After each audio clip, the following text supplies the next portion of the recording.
What is going on, everyone? AP over here at Rumpier Sports, bringing to you once again. We have the Lineup Builder Show. I'm here with my guy Rubio.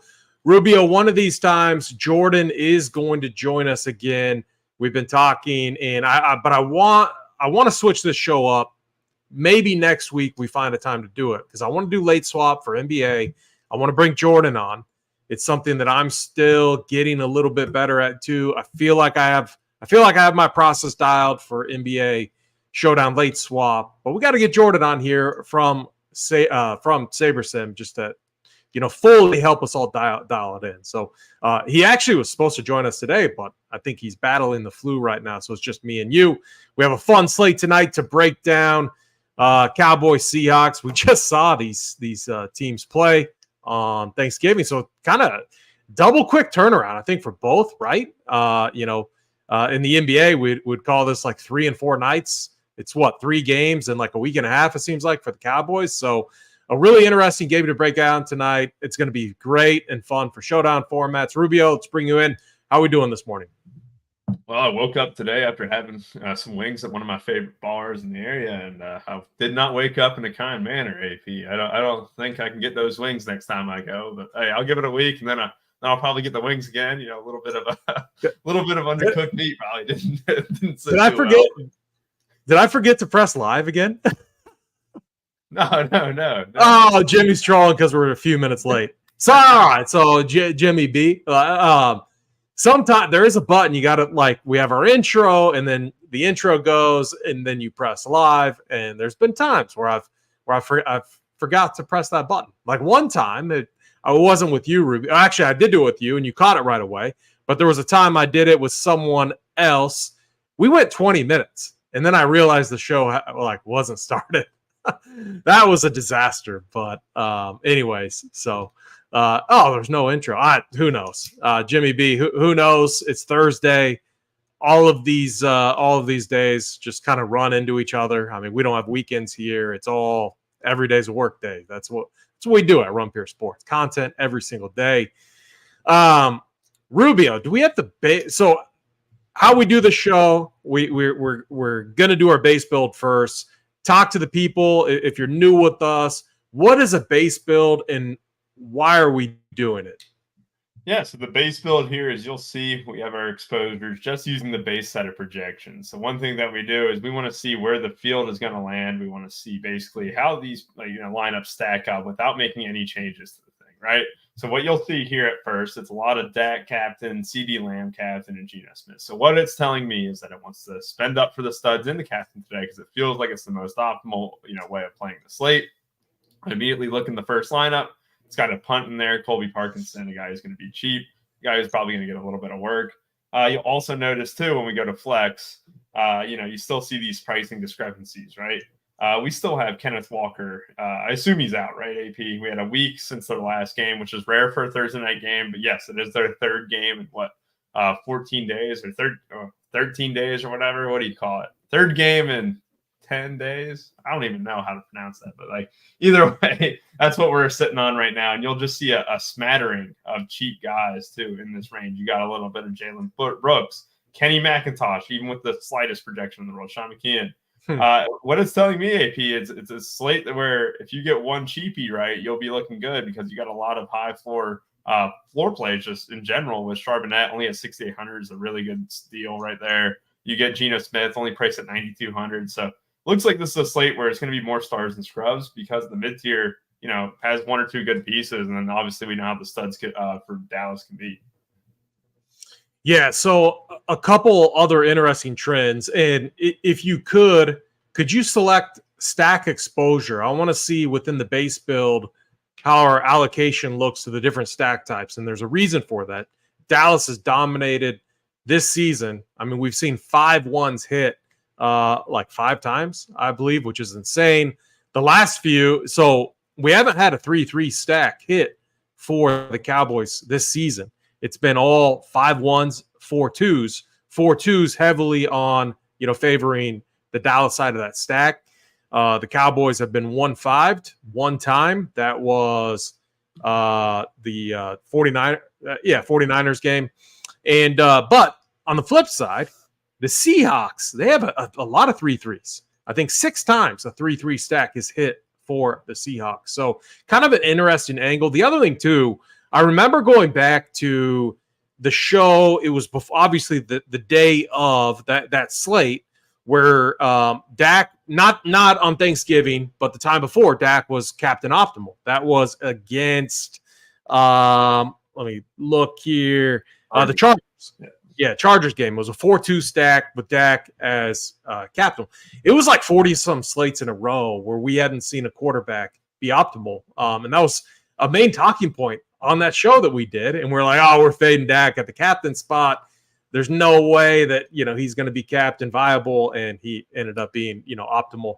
And then he was optimal again Thanksgiving. But he's only been optimal twice. So it's interesting that we're getting a lot of Dak Prescott optimal builds. He's coming off just an absolute nut spot against the Commanders. I mean, flowchart wise, top spot absolutely on the slate. So it is a curious point there. So like, how much in the base build, how much Dak are we getting at the captain spot? Yeah, right now we're getting 38%, followed by 28% CD. So obviously it's going to be a little bit Cowboys heavy when you get almost 60% of these guys, but it makes sense, right? I mean, I know the last game was completely one of the best scripts you can have. Not best scripts, I should say, best matchups you'll have against Washington, whose secondary is just paper mache at this point. You can just tear right through it. And, I don't know if I'm going back to Dak captain tonight, because I do think people are going to notice that trend a little bit. And it might get a little bit inflated. I was shocked that he was the optimal captain last time. And I played that slate. I was very high up on the leaderboard midway through the fourth quarter. And it wasn't until he hit Kevontae Turpin on that deep route to basically kind of, put the game to bed. That's when he made it captain optimal. I was like, oh, damn, it's a little garbage time touchdown to a wide receiver, not owned, right? How many times can that happen in a row? And is Kevontae Turpin finally going to be unknown where it doesn't really hurt you or anything? Because I don't even think Turpin was optimal, which was crazy. And you also have to look at, if you are going him, right, you don't want just one weapon, right? I think you would want like the smattering of weapons. Like Brandon Cooks was very good last game against Washington and stuff.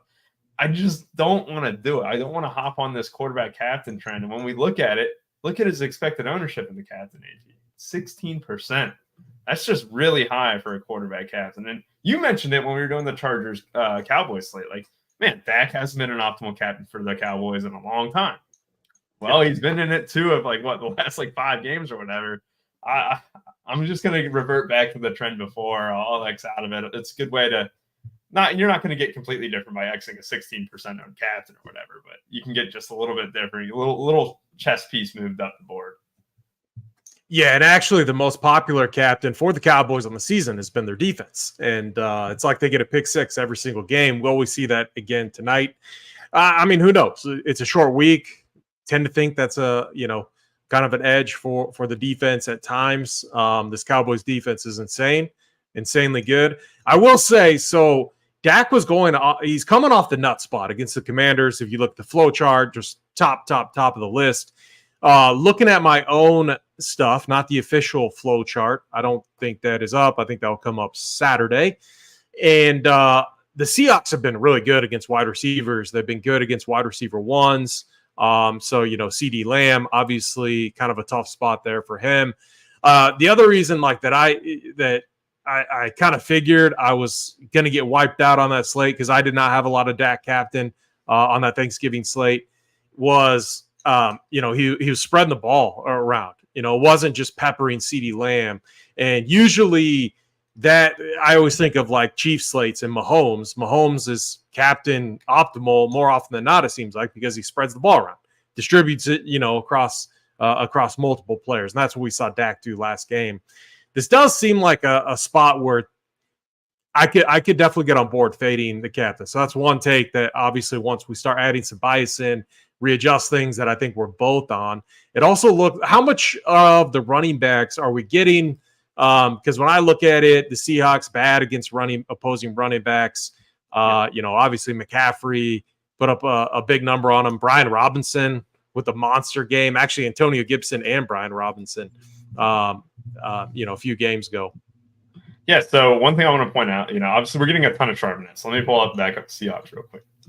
Charbonnet, 6,800. he got almost all the work last game against 49ers from the toughest spots. It's not saying that Dallas, a better spot or whatever. It's hard to get that much volume and suck. And he's only 6,800. So you're going to fall on a lot of Charbonnet. We get, 51% on this base build. We get 8% in the captain. And we're well overweight. Tony Pollard's a different story. Obviously, it's a good matchup. Look at that price. 9,800. Obviously, getting into the box the last 2 games for the first time since week 1. It's good to see that he's kind of picking up form. I just got 9.8K. He was utilized a ton last game. It's good to see. I'm glad that that's the case. We obviously know his potential too. I have a tough time trying to want to spend up for Pollard here. And when you look at the ownership discrepancy, like let's just go to captain here. Pollard isn't going to not be chalk, right? He's going to be over 60% owned or 50% owned is what they're projecting overall. 12% in the captain, almost 38 in the flex.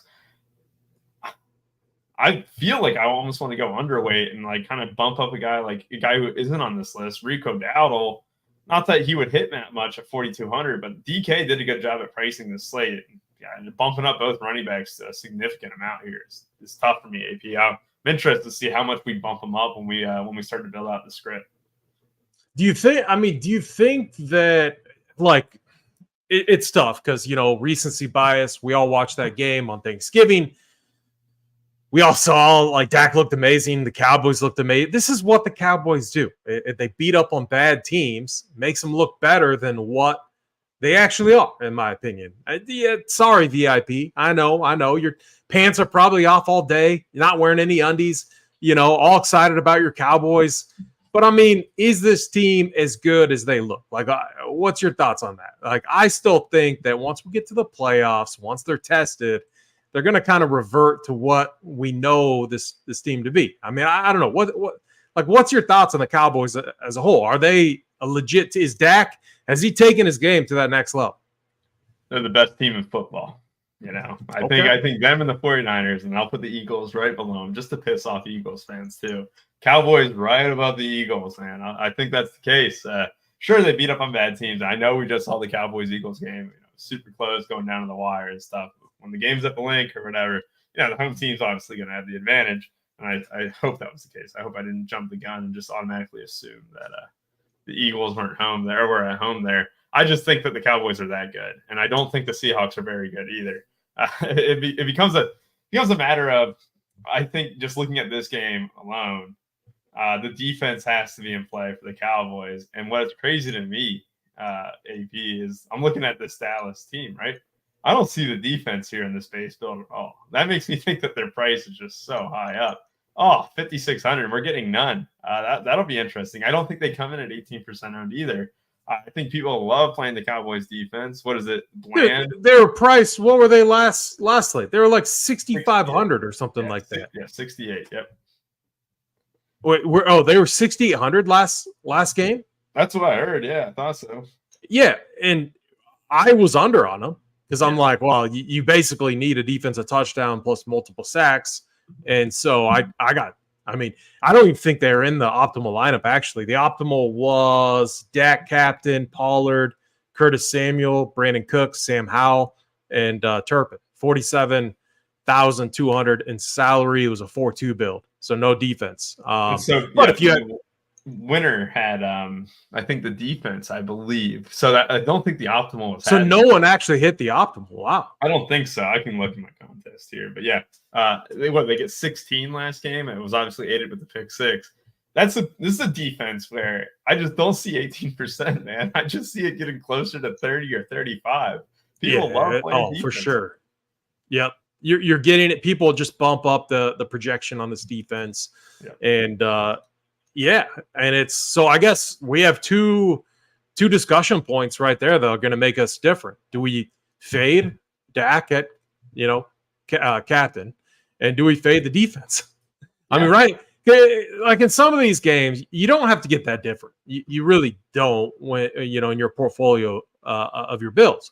If you just make those two adjustments right off the surface, you're getting pretty different because we know a large part of the field. We project that a large part of the field is going to have the Dak Prescott in the captain spot. We're not fading Dak in the flex. That's not what we're saying at all. We're saying captain.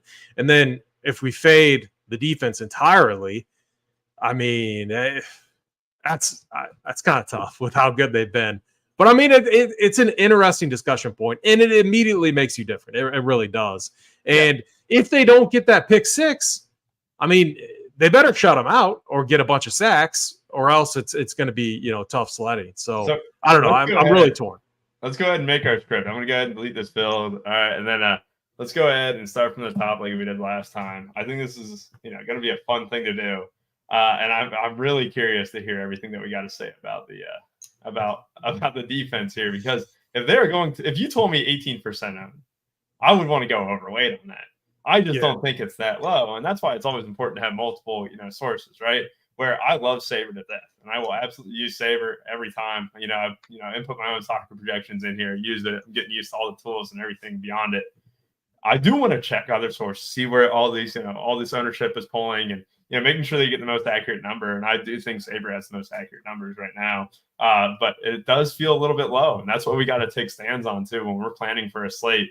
Because I think 18% owned for a Dallas defense that's 9-point favorites against a team that has just mightily struggled the past few weeks.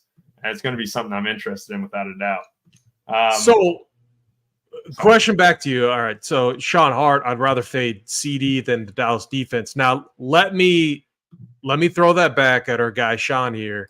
You were all over Deebo. I believe it was you. You were all over Deebo Samuel against the Seahawks. The reason why they have a heavy zone scheme, and Deebo just absolutely kills that. I could see CeeDee Lamb maybe being that guy. Now I don't have the numbers in front of me, like who's better in zone and all that stuff. But CeeDee Lamb does seem like a guy that Dak might look to in this zone scheme versus what it was against Washington. I think they left all these receivers on islands basically. CD seems like the guy from a sheer target, getting peppered with targets, might be that guy that Dak leans on. Him and our guy Mary Ferguson would be the other one. What's your thoughts on that? And what's your read in attacking the Seahawks defense? Yeah, so I mean, it's one thing we got to know. The rookie was it Devin Witherspoon? Dude's been an absolute stud for the Seahawks. Ayuk was the one who faced a lot of Witherspoon too. Even though Witherspoon didn't shatter or anything like that, it's just the way the cookie crumbled. Ayuk, made a big play. What was it? 2 for 50 and 1. He ended up getting there 13 fantasy points with an amazing throw by Purdy right into a tight window.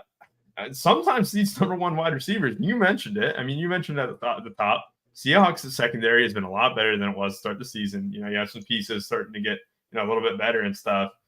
I got to respect it. You got to think that you don't really want to go completely crazy with these wide receivers. Like last week, I wanted Cooks, I wanted Tolbert, I wanted Lamb. That's exactly what I did for my showdown. That's what I did for my classic slate. I was against Washington. Here, I mean, you can think about just kind of making sure maybe I only want 2 receiving pieces from this Dallas team, and maybe that goes into Pollard's hands too. If you're fading Lamb and you go Pollard, you can correlate that with the defense too, because there's a little bit of correlation with the running back and defense, obviously. And then, maybe you kind of get unique that way. But ultimately, I think CD Lamb's going to cook no matter what. And I'm interested. I'm actually going to look up some numbers on how he does versus zone. Maybe we get CD Lamb as a zone guy. You never know. Yeah, it seems like a good Ferguson spot too. But the other thing that just is ingrained in my mind too is like just watching that 49ers game. I mean, first half, like they just marched down the field, a lot of handoffs to Christian McCaffrey. It just seems like a good Tony Pollard spot as well. We saw Tony Pollard get more snaps last week. He had to be close to like 80%, right? I thought Pollard looked pretty good. He did, yes. Yeah, he looked a little bit more lively, and I think he lost the top end speed, obviously with the the leg injury he had for the end of the last season and stuff. But there we go. He's still Chris Simmons, right there. Mary Ferguson, a zone killer. So I like that. I like that read. You're not going to find a bigger Jake Ferguson fan than me. I got to get his jersey in my room. He's an absolute stud. He's one of my most drafted players in best ball AP. I want Jake Ferguson to have a huge day. Yeah, no, I do too. So what? All right. So we have let's start with what did we do last time? Should we go position by position for adjusting this? Yeah, let's do the position by positions. Start with quarterbacks. Yeah. I mean, tough going for Gino against this defense. So just, I mean, actually, Sam Howell, like, I guess it depends on the script. So if it's like Sam Howell put up 300 yards passing, but that's because they were behind by 1 billion points and were forced to throw and ended up getting there better. What? Yeah. It's better. Yeah. So I mean, what do we think realistically? Like, what's your expectation for Gino in this spot? It just, if there was someone who needed the 10-day break, right, instead of just 7, for your typical Thursday game, it was Gino. However, he's still got weapons. They're going to be forced to throw the ball. I don't think they're going to be able to just run the ball down the Cowboys' throat here. I think this is a fair projection. I wouldn't mind giving him a tick down because we were getting a ton of him in the base build. Let's kind of see where it goes. Like if we got him down, like, the full point basically, kind of see where this kind of crumbles a little bit. Because always the huge issue with Gino is like I don't really know who to pair him with, right? He's got 3 great weapons in Jackson Smith and Jigba Lockett and Metcalf, and it's hard to get any of those 3 right, especially when their offense has been so bad in recent weeks. When if you miss, no one's doing anything. That was the game against the 49ers. No wide receiver did anything.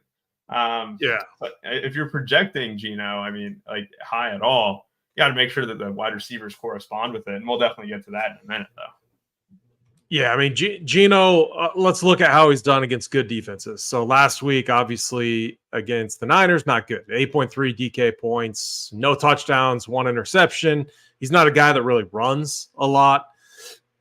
Let's go to at Baltimore. Good defense. 4.68 DraftKings points, 0 touchdowns, 1 interception. I might be rethinking Dallas defense. That might be a very tough fade.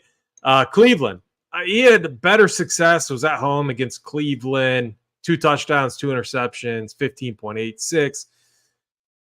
I don't know, man. Going the Cincinnati one. I'm interested in the Cincinnati performance. Cincinnati, he's 27 for 41, 0 touchdowns, 2 interceptions, 15.9. That's because he passed, 300 for 300 yards. I feel like the Cincinnati game, that's not to say that Cincinnati's defense is as good as the Cowboys or whatever. That seems like a good median projection, right? He did really well in yards, obviously throwing 2 interceptions and stuff, but like projecting around 16 in a game where, they're forced to throw the ball, they're forced to chase the game, and maybe they don't get shut out. They got too many weapons to get this just demolished every game. It's crazy. I mean, I don't know. I think the Seahawks, this should be a spot where if Dallas is as good as we think they are, they should smash this team. They really should. I like the bump down with Gino. Now with Dak, further than 1 point.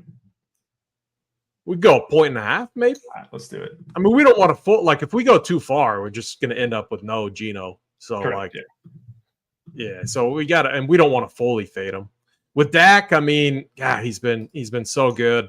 I think he's so good at home too. Like his last few home games, 35, 41, 32. I'm talking DraftKings points. You got to go back to the Patriots game where he put up 14 at home against them. So I don't know, man. The guy you're talking for, there's a lot of separation between Dak Prescott and Geno Smith. And I think that our altered projections maybe should reflect that to some extent. So maybe a slight bump up. Let's do it. Yeah, let's get him a point up. And we got almost an 8-point gap here. I think that's good. I don't want to fade Dak in the flex. If I'm obviously we're talking about not playing him in the captain and stuff. It would take a Pollard massive game where Pollard just runs 3 in. The defense scores one. It would take a game like they had against the Giants to start the season where they just didn't throw it. But I also think, AP, I think this is important to note, right? We're in week 13 now. This is week 13 of the NFL season. And whether you like it or not, Dak Prescott is in the MVP conversation. And I think the Cowboys and Jerry Jones and them kind of know that because they have been throwing the ball late in games, even when they're up 20, 28. They are throwing the ball and they are boosting Dak's numbers. I don't think we can ignore that. And like the more I think, I'm like, damn, like this. I want him higher. At 23.5, I think it's good. And I'm just like, I just think they want to make him the MVP of the league. Yeah, that's a good angle. I like that angle quite a bit. Let's move on to running back. Because what's going through my head is, God, we bumped him up. We're going to get even more Dak in the captain. And I'm like, optimally speaking, if we're fading Dak captain, who else can land in that spot? Maybe it's a Pollard type of game. Maybe it's who knows? But you bring up a good point, the MVP discussion. And yeah, you could definitely see this organization kind of going all in on that. So I don't want to I'm backtracking. We start to show off by fading Dak captain and the defense. And now it's like, now back on the defense and now back on potentially Dak captain. Who knows? But running back. So we know from a flowchart perspective, you can run. Christian McCaffrey did it last week, 3 weeks ago. Brian Robinson torched this Seahawks defense. How do you feel about Tony Pollard's projection here? Oh, how many times have we had him at 17 in the most recent weeks, right? And he got a great couple pair of matchups. The Washington one wasn't great. It was more for the passing game, but he still did well in it. He still caught balls. I think the biggest thing with Pollard is that if you said, hey, Greg, Rubio, he'll get 4 or 5 catches. Okay, I'll sign up all day. Last game, he ended up getting 4 or 5 catches, and it just felt like, his path to the optimal just kept getting stronger and stronger. And I ended up fading him in the cap, or just overall, especially my main team and stuff. I was really underweight on Pollard. The only thing that was concerning to me is that you look at the past couple of games, it doesn't really correlate with Dak or whatever. The 10 catches is good, but if he doesn't get those catches, man, these are some mediocre performances for 10K. Obviously running bad on touchdown luck. Touchdown variance has not gone his way. The past 2 weeks, he finally gets into the box for the first time since week 1. I think 17's a little on the high side, but we saw that we weren't getting a ton, and I don't think that we want to get less than the field on Pollard. I'm not trying to play both sides or whatever. It's just if we gave him a bump down just slightly, right? I know we gave Gino a bump down, so it might not be a huge deal, but we kept him ahead of Gino. I'm interested. Would you agree with that? We're still pretty high. I mean, he's hit 16.5 twice in the last 5 weeks. If you want to stretch it back, he's not gotten more than 20, except for 2 times this season. So I don't know. I think that's fair, but I'm interested to hear what you guys say. Yeah, I like what they're doing with. I like what I saw the last 2 weeks with Pollard. 5 targets and 6 targets last 2 weeks. He's catching a ton of those balls. It's easy dump offs, and 18 to 22 DK points last 2, and it's a spot. I mean, if you look at the past optimals, Christian McCaffrey, Brian Robinson, Keaton Mitchell. So 3 out of the last 4 weeks, we've seen a running back be optimal against the Seahawks team in showdown formats. So Keaton Mitchell, dude's a stud, doesn't get many opportunities, but obviously maybe that's that Dowdle, or how do you say his name? Rico Dowdle. Yeah, people don't know. Kurt plays Fortnite with Rico Dowdle and stuff. We only got 2 more days of OG Fortnite still.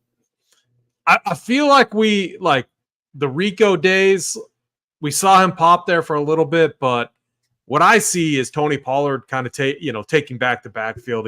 I thought he looked good the last 2 games. So I would rather be more aggressive with Pollard. I mean, we're building that look. We're building out kind of an onslaught Cowboys narrative. But look, that's what's been hitting at a high clip all season long, especially when they're at home and especially against shitty teams. So, we're going to eat some chalk, but it seems like the right chalk to eat. You know what I mean? So I like that. How do you feel about the Seahawks running backs? Even against, we can't ignore them because, look, even they're getting destroyed by the 49ers, but we still saw 14 rush attempts and 4 targets.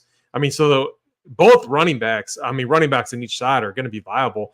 You're talking 10 double-digit DraftKings points 3 weeks straight. Well, 9.8 against the 49ers. But I think I like the projection that we have. Where are you at on the Seahawks running backs? Yeah, I think if anything, like Charbonnet should be a guy you're very high on today. We talked about it. It was in a great spot against the 49ers, right? The biggest thing, though, is that he just kept staying in the game. I played DJ Dallas and Zach Charbonnet last showdown set against the 49ers. And ultimately, I kept, defaulting to, oh, man, maybe Dallas will play a lot more of the passing snaps. And Dallas did play on third downs and stuff. DJ Dallas, I guess I should call him, by the first name because they're going against the Cowboys. But DJ, he's still going to be good. I actually think that this projection is kind of light because I can easily see 2 or 3 catches. However, you would have said the same thing last week when they were trailing the entire game, and it ended up not really going in his favor. The 49ers, obviously, a little bit. I don't know. I think the 49ers defense, the pass rush is a little bit better than the Cowboys. I know Micah Parsons and stuff, but that's a different story or whatever. But I'll give DJ Dallas a slight bump up. Kenny McIntosh was returning punts and stuff or whatever. I don't actually think he got in the game or whatever, but it was just DJ Dallas and it was Charbonnet. And I want to make sure that we're overweight on Charbonnet. And I'll even get him to 14 here just to show that we gave him a slight tick up because I think you're getting almost 85% of the work here for a guy who's 6.8K. That's something I always want to be high on. Yeah, I like that. 88% of the snaps last week to DJ Dallas 13. I like that a lot. The optimal last week for this Seahawks 49ers game was insane. Christian McCaffrey captain. It was a 2-4, so a 4-2 San Francisco build. The 2 players in the flex from the Seahawks, the defense and then their kicker. So kind of interesting there. I knew every underdog, I guess not every underdog, 2 of the 3 underdogs in Thanksgiving scored a touchdown defensively. So Packers, and then obviously the Seahawks and the Washington Commanders did not. Let's have a Dowdle discussion. Looked lively last game. 4 touches total. Game before that, 10 touches. You would have thought on a short week, and I know Pollard is kind of grooving a bit, that we would have saw more than 4 touches. And that's why someone asked, it's a good spot to play both Dallas running backs. If Rico Dowdle was the same price as DJ Dallas, obviously they're not the same price or whatever. I'd be like, yeah, 100%. 4.2K is a lot to commit for a backup running back. Yeah, I'm with you there. We could get him up. I just can't reasonably take him above the kickers or whatever, right? And even the defenses and even some guys here in this range. Don't you think that week had something to do with it where everyone got a touchdown but Tony Pollard? There was videos being made, and after that, Pollard is getting it. You know what I mean? So I don't know. I think all of these things have a factor, especially when you're dealing with Jerry Jones and the Cowboys. I love that Dak narrative. I might do a full 360 and just get back on board because that's a narrative I can get behind. I'll be honest. I like going for it. Maybe that forces them to, create some turnovers too. Maybe, the 49ers are double defense last week. That's insane. Christian McCaffrey, Debo, Seahawks defense, 49ers defense, Brandon Ayuk, Jason Myers, 49,600 salary used. That's a interesting build. Yep. All right, you got the receivers picked up. Talk to me through this. Obviously, CeeDee Lamb, maybe a nice bounce back spot. What's your read on the receivers, top to bottom? Yeah, so we see that the Seahawks wide receivers are priced up from what they were last game. You got Metcalf at 9,600. You got Lockett, got a price up. Even Jack Smith-Njigba was the only one who kind of stayed the same. Made a really great one-handed catch to not finish the optimal. I think these look fine, right? There were some things I would kind of change up. It would be DK Metcalf. If anyone, I want to be aggressive on it, but I do think the 15-point projection is really aggressive. I think keeping him above that range, kind of keeping him very close to Gino, because it felt like every time last game, Gino was chucking it up to DK Metcalf, whether it's great offense or not. It felt like he at least trusted Metcalf to make a play. The same can't really be said for Lockett and Jackson Smith-Njigba. Obviously, their pricing is a little bit different. It's still fine, but it is something to kind of note. I I love Brandon Cooks. I think he's great. But here's another guy who I played him last week in a great spot, no ownership and stuff. He's going to be kind of low owned here today. I just feel like the other matchup benefited a lot more than in here. And I think kind of keeping him kind of at 10, we go higher on like, a guy like Lamb, where if we keep him bumped up, kind of see where the field takes us, and I'm curious on these Seahawks wide receivers though, because I think the gap between Lockett and Jackson Smith and Jigba for 2K is a bit large, but I just don't think Gino trusts Jackson Smith and Jigba at all. It's frustrating because I know the talent he has. I think he's the best wide receiver on that roster. It's just, there's no trust with it. Yeah, it is difficult. I mean, you have 3 receivers. Jackson Smith too. I mean, he's been optimal. He's been optimal, I believe, a couple times on the season. The Cowboys have been so good at limiting big plays, and I think outside of it felt like I saw a lot of big plays, but it changed in the second half against the 49ers. The Seahawks actually made some nice adjustments. And I remember this because I was almost sweating the bet there because I think we're all heavy on the 49ers side. And Seahawks scored 10 straight. I think they held the 49ers to like 7 points in the second half. They were much better at limiting the big plays, which that's it seems like the scheme of their defense. They want to, eliminate some of those big plays. For me, it seems like a spot where maybe CeeDee Lamb gets peppered. Maybe he gets there not from production, but just like targets, receptions, and grinding out yards. Let me see, like Puka, 5 catches, 70 yards. Or no, that was against Dallas. I'm trying to see if there is a good example of this. I mean, it's not like this defense has yielded too many monster games. So I don't know. I'm really torn on what to do. I defer to CeeDee Lamb just because that's their wide receiver number 1. They're going to be looking his ways, but it could be. Do we have the tight ends up also? Looking at just all pass catchers. And I really think that. Oh, sorry. Yeah, Jake Ferguson, Luke Schoonmaker. I think these tight ends are going to be involved, which has me rethinking like Dak captain. Because if that, like, just going on that narrative, like a Pollard or Dak captain, or maybe like a Cooks. I mean, it takes one big play for a guy like that to become captain viable. But 8K, that price tag seems kind of high. So I don't know. It might be a tight end slate. And where did he get? When did we start calling him Mary Ferguson? That was Big T's flow chart that put Mary Ferguson. That was a good question by Swoop in chat. I'm like, I didn't want to answer right away because I'm like, I have no idea. I saw it somewhere and I started saying it. It kind of goes hard. He disrespected my boy. I love Jake Ferguson. He put Mary in front of it. But yeah, I think you're right. Even when you look at when the Washington Commanders scored 26, right? The leading 2 wide receivers or leading 2 pass catchers were running backs in that game, right? You don't have like a firm, like, oh yeah, here's what wide receivers do against the Seahawks. You look back at the Browns game, Amari Cooper did well and Njoku did well. It's really tough to peg these wide receivers in any capacity. I just think that is kind of a guessing game. And I do just kind of want to make these bumps too. I'm going to keep doing it. I keep doing it every slate. It's either good or bad. If I could have Lockett over and Jigba straight up, I would. But what I usually do is I'm selling on Lockett. I'm buying on Jigba. I'm waiting for the breakout game. We're in week 13. He needs to get the ball. That. Only 3 targets last game.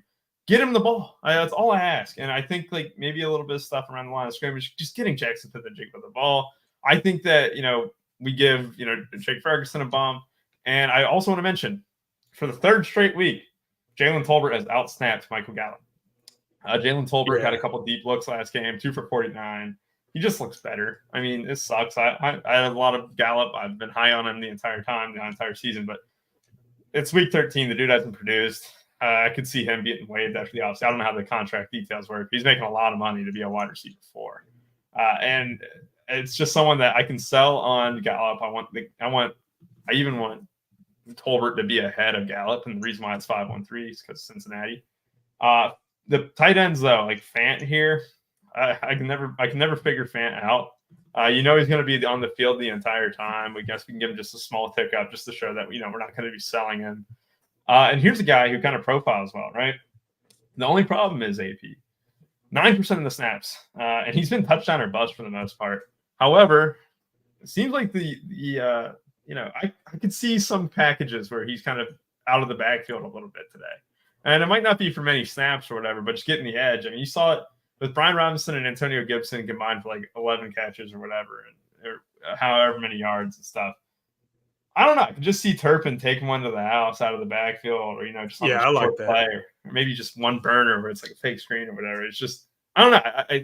It sucks when he's 2.6K, but if he really wants to get aggressive in tournaments, bump him up to 3.75. Kind of get overweight on him. He's not going to be 3% owned. I think he's had too many touchdowns this season to continue to be low owned like that. I'm not going to say he's chalk or anything. I doubt he hits double digits, but there's a good tournament play where, boom or bust. That's what you need in Showdown. One touchdown, one play. Yeah, I like that. And especially on a slate where we have so many, ideal, high profile kind of skill position players, guys that, seems likely that, have high floor, high ceiling, type of ability. Pollard, CeeDee Lamb. I mean, Dak's been up there, obviously. And then you got DK and these other guys too. So I think these values, it's important not to just full fade them. Like, like the tight end, the value tight end, Schoonmaker for the Cowboys. What? He was 33. What was his snap count last week? 28, 30%, something like that? For who? Schoonmaker? Oh, yeah, that's right. Yes, Schoonmaker got a few snaps and stuff. I'm on the snap counts. I actually went over to Seattle. But yes, I did too. And I'm looking at their tight ends. Yeah, like Will Dissly, Parkinson, and Fant all saw snaps. Like they're running a bunch of different sets. I mean, so like, what's like Parkinson? I mean, he's at 800. I mean, if he lands, it's a touchdown or bust type of situation, right? So we don't want to fade him, like just in case you get the right script where it happens. Now, what about like, all right, so let's keep. I think we keep everything where it's at. Let's go to defenses and kickers, kind of bring them both up at the same time. I think that's going to be another important part on this slate. Obviously, I'm really backtracking, just looking at like Gino's not that good, man. The Seahawks, a team that seems like they could take care of the ball, but the Cowboys, 57. If they were 6,800 last week, I think when I saw that price, I was just like, holy shit. Like, are you kidding me? Like, no, I'm not doing it. But 5,600, it's a little more reasonable, right? Like, maybe we rethink the whole fading. That, like, what's a reasonable projection in your mind for a defense, one of the best defenses, especially when it comes to generating points for fantasy? 7 touchdowns this season. 37 sacks through 12 games or 11 games, I guess. 11 games. Ah, man, AP. If you're telling me, and that's what we kind of went back, if you're just joining whatever. If you're telling me that they're 18% owned, I'm getting overweight. If you tell me that they're 35% owned, I'm like, oh, I'll back down. I don't think the 18% is great. I just don't. And let's do this. Let's go over to the ownership projection. Change it to 30. Okay. Right. Let's just see when we adjust by, obviously risk adjusted. And then let's give the projection, like, let's say like 9.5. 9.5. Just under double digits. Yeah. All right. Perfect. Let's just see what happens. I like it. All right. Anything else you want to do with these kickers and stuff? Aubrey's been an absolute stud. I don't mind, buying him. He is going to be 4,800, which is cheap. I always play kickers in Seahawks games. Sometimes, like you get I feels like more often than not with Pete Carroll in these games, you'll see the 15 to 18 or whatever, 15 to. We're not going to see it, tonight, but it seems like a kicker is optimal more often than not with them. I mean, go look at their past optimals. Jason Myers. I mean, that name's last 3 slates. He's 3 for 3 for being optimal. I'm looking out. I mean, one of these kickers is going to find their way into the optimal lineup. it just you look at their past optimals, and it's for some reason kickers are landing in at a pretty high clip, is what it looks like. Yeah, especially when they're cheaper. 4,800 and 4,400 cheaper than what we've seen. We've seen 5.4 and 5K. So you're getting a slight discount on the kickers on this slate compared to what we've had this season. And I just going through the list here so that way you guys can see it. We're building up the lineups now. We're using the sim feature that Sabersim has, one that I recommend greatly. We can do a pull up size up to 5,000. We're doing 150. No real parameters set outside just a min salary of 4,500. What we're also going to do is we're also going to do the contest sim settings too. And I'll show you guys how to get there after this is done. And just to see where we made the bumps at, where we made the downgrades at too. A nice little Christmas theme of red and green. So you always have that too. But basically, here's who we're buying, here's who we're selling for the most part. And yeah, I think this is going to be a fun one, AP. I mean, obviously, we still got 3,000 lineups left to sim here, and we'll kind of let it do its thing. So, I kind of want to hear your take on, before we dive into these ownership and stuff, because, kind of running out a little bit of time. But who do you think wins this game? What's the score? I think Cowboys win. And, score-wise, I think, all right, so Snyder's probably listening. And whenever I talk to him, we talk about these primetime games, and the under is like an insane, like, I don't have that. I'm spitballing here, but it's like 14-1 or something like that. Josh D 10-3. I swear Snyder told me it was like 14-1, like an absolute insane rate. The under's hitting. So with how good this offense is for the Cowboys, 47.5. If we're falling under, I feel like it barely. I feel like you're sweating it towards the end. I feel like it's a 44 to 45 total point game. Let's just say Dallas scores the majority of those points. Maybe they're 24 to 20, 23, 10, 23-13, something like that. And that brings into play both kickers potentially. If Dak underwhelms, I see it being due to like not having the touchdowns that we have been seeing. One goes to Pollard. I mean, because if we think about it, like the Cowboys have been putting up an insane amount of points. And that's why you see so many 5-1s, so many 4-2s. If this game goes under tonight, most likely they're going to be under 28 points, unless they're absolutely shutting out the Seahawks. And if that happens, and let's just say Tony Pollard gets a touchdown, they bring in, Mary Ferguson, CD gets the targets. I feel like, and again, so if you're running 150, and this is always a good debate, if you're running 150, I don't think you fade Dak and the captain. But if you play more like me, and I typically run like say 50 to 75 lineups, I have to, because I'm still playing with the mindset that I'm playing 150, but I'm doing it with less entries, and that's more of like a bankroll management strategy for myself.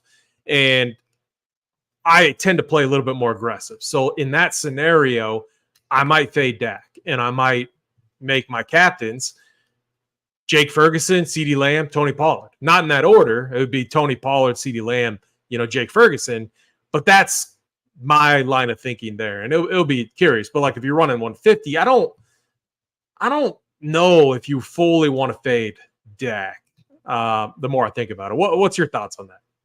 I'm with you. I mean, I made that MVP case, and as I was saying it, I was like, man, this doesn't sound like a Dak fade. I know. I'm just like, and like our guy Jimmy said, that's why we do these shows. You don't have all, like, we do our research and we do our prep for these shows, but we don't have all the answers. And if you come in thinking you have all the answers right away, then you're doing it wrong. You got to be able to talk through it, adjust. And that's why, that's what makes our guy, Big T so good.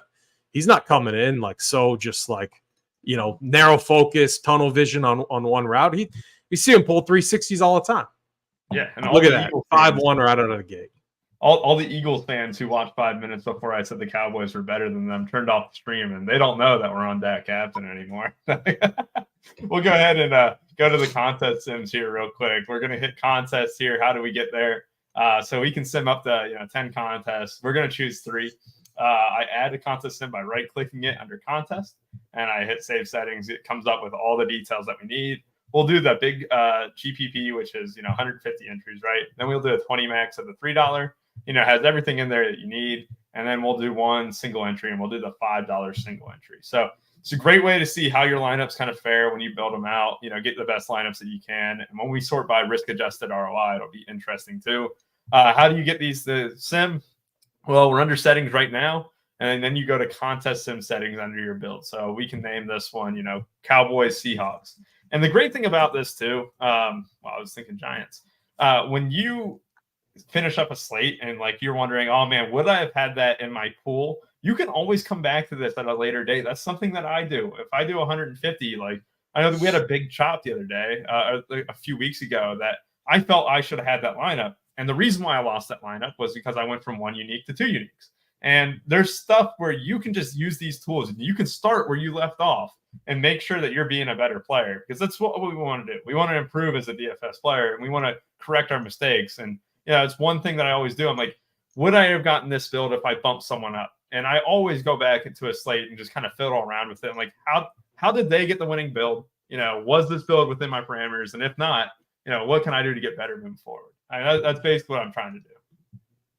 Yeah, and that if you want to get better, one of the best ways is go review your results, review what you're doing, and don't the piece of advice I would give is don't have a knee-jerk react. Don't be so results oriented to where if you didn't ship, you're making adjustments. Review your process and stand by it.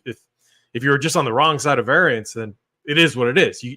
But if your process is sound and you're building good lineups and you're using tools that we have here at Rump Your Sports and our partner Sabersim, and you're putting yourself in plus EV situations day in and day out, then stick with it. It's a timing game too. We talk about it all the time. It's a timing game, and that's why bankroll management is definitely so important too. And yeah, so what we ran our contest sims. Let's risk it. We're sorting by risk adjusted, a way to help diversify our portfolio of lineups. And we'll do two uniques for this one. I don't find a clear value or anything like that, AP. I think two uniques is a very appropriate number on this slate. Can you sort by? Okay, yeah. So we are getting, all right, so we got 20% Dak. See, and I like how that captain pool looks as well. So now what if I'm running, say, 35 or 50 or 75? What am I doing? Because I do feel like a lot of players should be playing like that if they're just getting into multi-entry, strategy. I would start by, okay, what stands do I want to make? Because I'm competing against players that are running 150, and I still want to have that type of upside, but I need to be a little bit more aggressive. At least that's my strategy. I'm putting less money into play, but by putting less money into play, I can then be more aggressive, because if I return nothing back, it's not as hurtful as putting the 20 whatever it is into play and getting absolutely pummeled when doing that. So I tend to play more aggressive. I'll just start Xing out players that tonight, if I'm running 50, I might fade Dak in captain. So I'll just X him out. That's the simple, we gave him that projection. We stand by that projection, but I'll X him out and I'll see what it does to the build. Yeah. And I just want to mention too, when you play less builds or whatever, and you're being more aggressive, we're also doing it with the premises that we know ball. We want to make the adjustments that we made, and we're confident that in our adjustments that this is something that'll play out. Great players can use numbers and just get there, and at the end of the day, it's still a numbers game and stuff. But the changes that we made are the changes that we're buying on, we're selling on. We're trying to condense the slate into our point of view, and that way, when you're running less lineups, you're still trying to hit that script. And you're trying to put the knowledge that we have. You play every NFL slate you can, and we've watched how many Cowboys games this season already. And definitely, I just like condensing it a bit too when you're playing less lineup. Is there any plays there that you would X out in 150 formats? Yeah. So this was. Do you like our captain exposure? Yeah, we X'd out Dak. All right, and so that's something there. I'm actually happy with this. If we're Xing out Dak, look where it gets aggressive at captain, right? It's CD Lamb, Tony Pollard, you get almost 50%. And then it goes to these Seahawks, this mirage of Seahawks, right? You get about 30% Seahawks, 36% almost in the captain. I think that's the right way to play this slate. You go for the two best Cowboy skill positions, if you're not playing that captain. And then, you're hoping that, one of these two has a big game between Lamb and Pollard. And then, hey, what if the Seahawks keep it close? Well, Metcalf, obviously being priced up a little bit, he's not going to be high on the captain at all. He's going to be about 4% owned. We're getting a good leverage here of almost 6% higher than the field. Charbonnet, we're even with the field, Jack Smith and Jigba. I think if the Seahawks keep it close, we're covered. We'd almost want this to be a close game. And I think that's a good way to approach it, if we were Xing out that captain, which, I think is reasonable here. Yeah. And, I think it's very reasonable as well. And if you think the trend, kind of stops, I mean, five games in a row, it's been Cowboys player on their slate, on their Cowboy Showdown slates. A Cowboys player has been in the captain spot. That's Dak, CD, Tolbert, Cooks, the defense, and Dak. The last player that wasn't a Cowboy in their game, George Kittle, the 3 touchdown game, where he absolutely nuked. And then it was Hollywood Brown back in week 3. Outside of that, it's all like Cowboys. So again, if you're on the side of you're playing less builds, but you want to get more aggressive, my take would be, and probably what I'm going to do tonight, eliminate all Seahawks from the captain spot because I'm not running 150.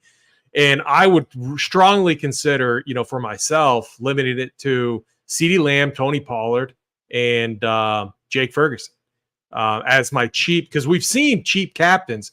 It was Cooks, who 3 weeks ago was on the cheaper side. Tolbert was another one. We've seen a few cheapies land in that captain spot, and then along with the defense. So that's how I would play it. But I do like our allocation. Let's look at the flex spot. We'll give our final takes, and we'll get out of here. Yeah, obviously we're going to be super high weight on Dak here. I just think the MVP campaign and stuff. I know that Darren's in here saying Dak is a fade and stuff. I'm just like, not so fast, and I truly think that the agenda is here for Dak to get there, just with numbers pushing a little bit. And if it is a blowout, they're making sure that Dak's getting his numbers. I honest to God, I believe that. I always buy into the narratives too. That's what do they call it? A problem or a good thing to have, But you see a lot of Jackson Smith and Jigbo. We bought him. We bumped him up a point. I like it. Dak Prescott or Geno Smith were even with the field here at 36%, kind of even with the field there too. We X'd him out in captain, so we're going to be slightly underweight overall in this script. We get a lot of the kickers. That's what you wanted. I wanted it too. Jason Myers, 16. You get Aubrey at 30%, just above the field, surprisingly so. I thought maybe just slightly lower. The only concern that I have, and we bumped him up, so this is going to be kind of something where you kind of have to say, Charbonnet, we're still under the field on like 15%. Or 11%, I should say. It's slightly concerning for me because he's one of my favorite plays in the entire slate. But I think the reason being is that, we're projecting a trail script and stuff, and, it's hard to get these guys. And then with the Cowboys defense, look, we're even with the field here right then. So it makes sense there.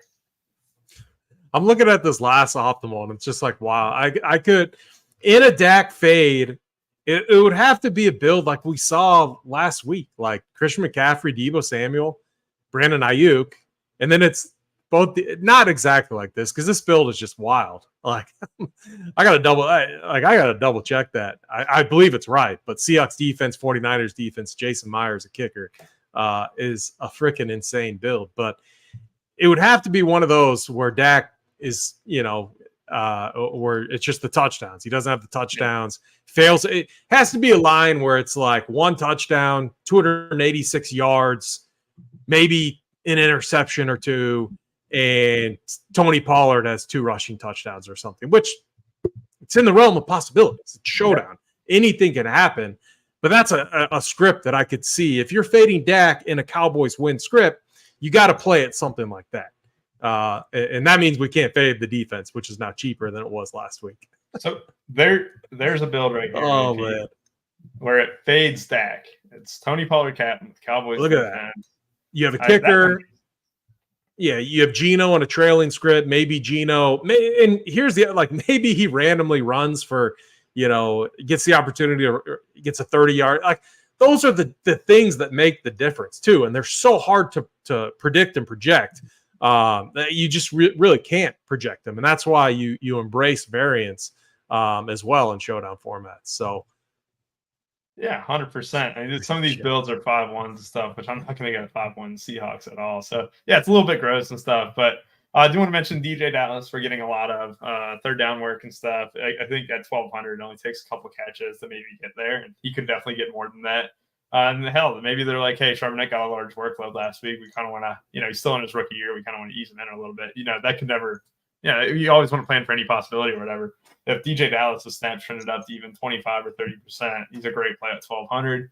We get some Kevontae Turpin builds, which I really like too. You get stuff like this for a stack with Turpin, Jackson Smith, and Jigba Genius. But that build actually looks pretty sick. How many times it's duped? It's 0. It'll probably be duped or whatever, but you get a good win rate and stuff, a good risk-adjusted ROI. I think like if Turpin caught a long one, that build could definitely be in play, but other than that, AP, I don't think I have too much else to add. I mean, this slate seems kind of fun. Yeah, I'm excited for it. Yeah, let's give our final thoughts on the slate, and then let's get out of here. How do you see the game playing out, or what's your final advice in regards to showdown formats? The Cowboys are hot. The Seahawks suck. I think just jamming in 4-2 Cowboys and. I just don't see how the Seahawks keep it close. Like, I'll just be completely honest. I think this Cowboys team is just too much for anyone to handle right now, and they found something over the last few weeks. I think they smashed them. And, I think they put up over 30 points again. I just love this Cowboys team. I just think they're a complete team right now. And again, I know trends can be a little misleading at times, but if you're a believer in the Cowboys and what they've been doing, they're at home. A lot of things are going in their way. And if you're new to Showdown, I think a safe, prudent way to target the slate is doing a few things. One of them, stick to Cowboy players in the captain spot. Stick to heavier Cowboy stacks. So I'm talking 4-2 and 5-1s. Don't be afraid to work in a kicker or a defense too. I think those three things should put you in the right direction. So, and again, if you're running less builds like I do, don't be afraid to get a little bit more aggressive. Still use the sims, still use all of that to help you diversify, but don't be afraid to start Xing out some of those other captains to get a little bit more aggressive. That's what I do, and I've had a lot of success with it in showdown formats this year. And look, I'm not, if I have a bad night running 50 builds, I'm not tilted at all compared to like if I have a bad night running 150. So again, for those trying to waver through the variance that comes with showdown, that's kind of my advice on how to tackle it. So Rubio, awesome doing this with you. I feel like I'm learning something new each and every time. I'm pumped for the slate tonight, man. Thursday. I like these like slates where they seem a bit more predictable, relying with what a team has been doing. And that's the Cowboys feel like that right now for us. There's macro type of things that just seem far more predictable. So I think tonight is going to be a ton of fun. And we'll see you up top. So for Rubio, for me, AP, let's rump here tonight.